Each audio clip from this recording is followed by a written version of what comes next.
Plastics are lightweight, versatile, inert, resistant, and durable to degradation, because of which, over the last 60 years, plastic production increased gradually from 1.7 million tons to 299 million tons in 2013. This picture shows that in 2002, the annual production of plastic was 204 million tons, which gradually increased over the year, and within a decade it increased to around 300 million tons of plastic production yearly. Where does all these plastics end up? There are around 5.25 trillion pieces of plastics in the ocean. The growing production of the plastic, along with the inefficiency in the management of proper disposal of plastic waste, will result in the accumulation of plastic in the ocean.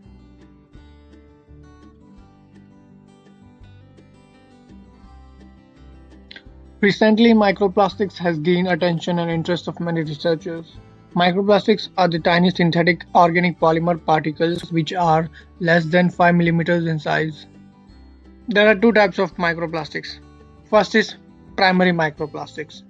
Primary microplastics are the plastic particles that are manufactured to be of microscopic size. And the other type of microplastics are secondary microplastics.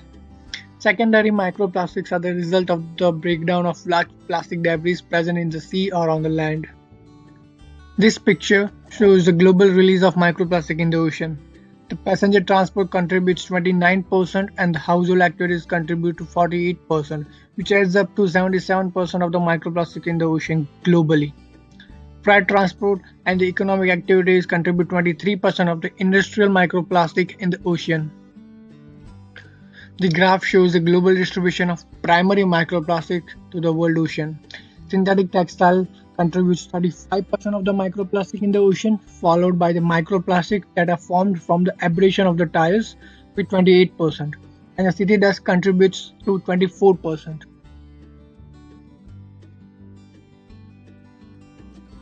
The microplastics in the ocean comes from different sources.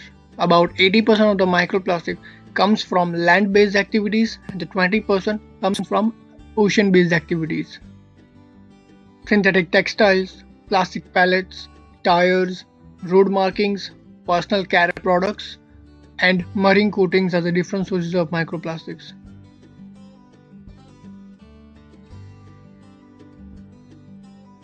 Driving, synthetic polymer particles are formed due to abrasion of tires, which are spread to ocean through wind.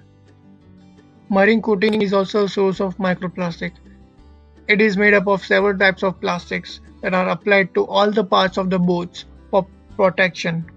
Therefore, microplastic enter in the ocean during the making, use, or the maintenance of boats.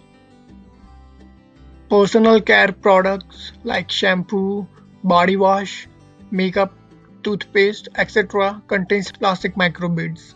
These microbeads found their place in the skincare industry because of its abrasive qualities ensuring proper cleaning. These microbeads passes through wastewater streams because they fail to filter out and enter the ocean.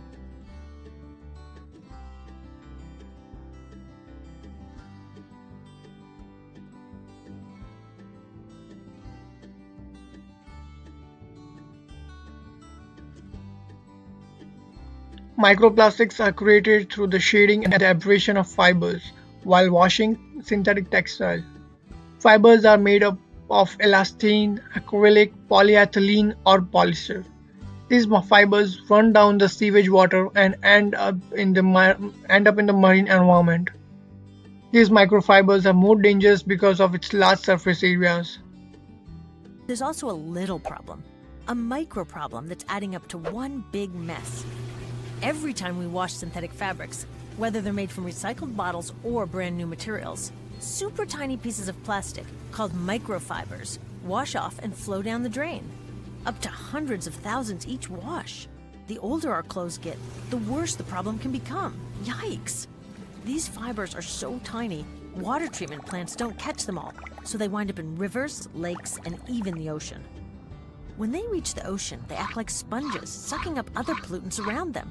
They're like little toxic bombs full of motor oil, pesticides, and industrial chemicals that end up in the bellies of fish and eventually in the bellies of us.